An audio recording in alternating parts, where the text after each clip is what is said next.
भाभी पीछे आ जाओ। महाराष्ट्राचा बुलंद आवाज, महाराष्ट्राचा बुलंद आवाज, महाराष्ट्र। निवडणूक आयोग चोर है, वोट चोर गद्दी छोड़, पहले लड़े थे गौरों से, अब लड़ेंगे वोट चोरों से, असा आरोप करीत डॉक्टर जितेंद्र आव्हाड यांचा हल्लाबोल ठाण्यात झाला। राष्ट्रवादी काँग्रेस शरदचंद्र पवार पक्षाने केली निवडणूक आयोगाच्या बोधचिन्हाची होळी। निवडणूक आयोगाने देशातील लोकशाहीचे वाटोळे केले आहे।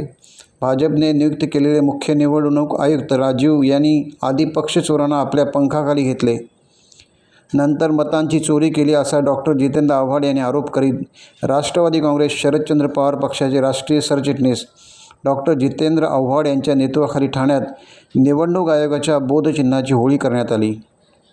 लोकसभेतील विरोधी पक्षनेते राहुल गांधी यांनी लोकसभा निवडणुकीत निवडणूक आयोगाच्या मदतीने सत्ताधाऱ्यांनी मत चोरी केली होती हे सप्रमाण दाखवून दिले। तसेच नवी दिल्ली येथे आज शरद पवार, मल्लिकार्जुन खरगे यांच्यासह सर्व विरोधकांसोबत राहुल गांधी यांनी आंदोलन केले। या सर्व आंदोलकांना पोलिसांनी ताब्यात घेतले। त्याच अनुषंगाने आज ठाण्यात हे आंदोलन करण्यात आले। राष्ट्रवादी काँग्रेस शरदचंद्र पवार पक्षाच्या कार्यालयाबाहेर हे आंदोलन करण्यात आले। यावेळी आंदोलकांनी निवडणूक आयोग चोर है, वोट चोर गद्दी छोड़, पहले लड़े थे गोरों से, अब लड़ेंगे वोट चोरों से, मुर्दाबाद, इलेक्शन कमिशन मुर्दाबाद अशा घोषणा दिल्या। तसेच निवडणूक आयोगाचे बोधचिन्ह जाळले। या प्रसंगी डॉक्टर जितेंद्र आव्हाड यांनी निवडणूक आयोगाचा चांगला समाचार घेतला। ते म्हणाले, आम्ही संविधानाच्या रक्षणासाठी रस्त्यावर उतरलो आहोत।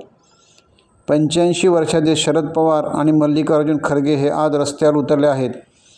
त्यांचा लढा लोकशाही टिकवण्यासाठी आहे। निवडणूक आयोगाने एकाच घरात विविध जाती धर्माचे 80 लोक राहत असल्याचे दाखविले आहे। एका माणसाला 43 अपत्यांचा पिता दाखविले आहे। हे शक्य आहे का? निवडणूक आयुक्त नेमताना सरन्यायाधीश, पंतप्रधान आणि विरोधी पक्षनेते यांची समिती असावी असे सर्वोच्च न्यायालयाचे आदेश होते। मात्र सत्ताधाऱ्यांनी सरन्यायाधीशांना बाहेर काढले। त्यातूनच राजीव हे आयुक्त झाले आणि त्यांनी महाराष्ट्रातील सत्ताबदल घडवून पक्षचोरांना पंखाखाली घेतले असा थेट आरोप त्यांनी केला आहे। निवडणूक आयोगाने जी धांदली केली आहे, जो खोटारडेपणा केला आहे, जे वोट चोरलेले आहेत, ते सगळं प्रकरण जगासमोर उघडकीस आलेलं आहे। एकेका घरामध्ये 80 वोटर, वडिलांचं नाव ABCDEFG XYZ DHFI, एक राम कमल दास नावाच्या माणसाला 42 पोरं, त्या 42 पोरांची मोजणी केली असता आमच्या भगिनीला एका वर्षात 3 पोरं झाल्याची निदर्शनास येत आहेत। इलेक्शन कमिशननी एका घरामध्ये हिंदू, मुस्लिम, सिख, ईसाई सगळ्या धर्मीयांना, जातीयांना एकत्र केलं।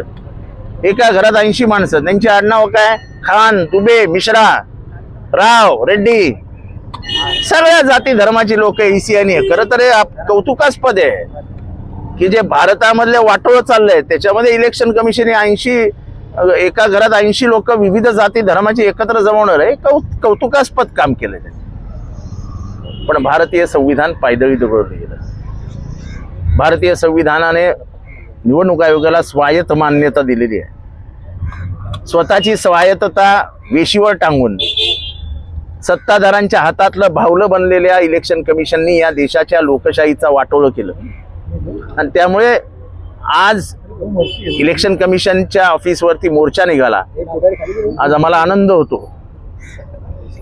की 85 वर्षाचे शरद पवार साहेब, 85 वर्षाचे खारगे साहेब हे या देशातली लोकशाही वाचवण्यासाठी म्हणून रस्त्यावर उतरलेत, संविधान वाचवण्यासाठी रस्त्यावर उतरलेत।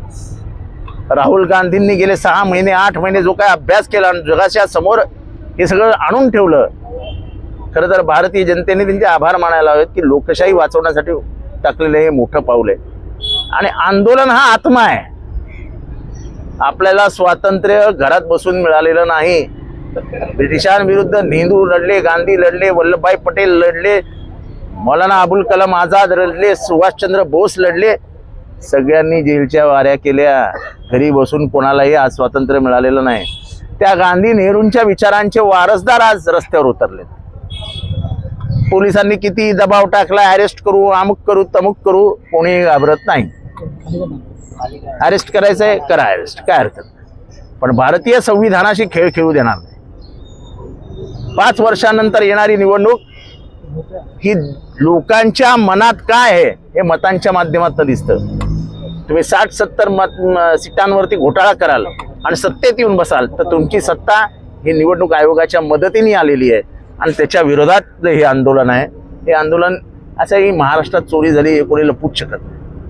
टाइम्स डिजिटलला लाईक करा, शेअर करा, सबस्क्राईब करा आणि बेल आयकॉन दाबायला विसरू नका. Times digital.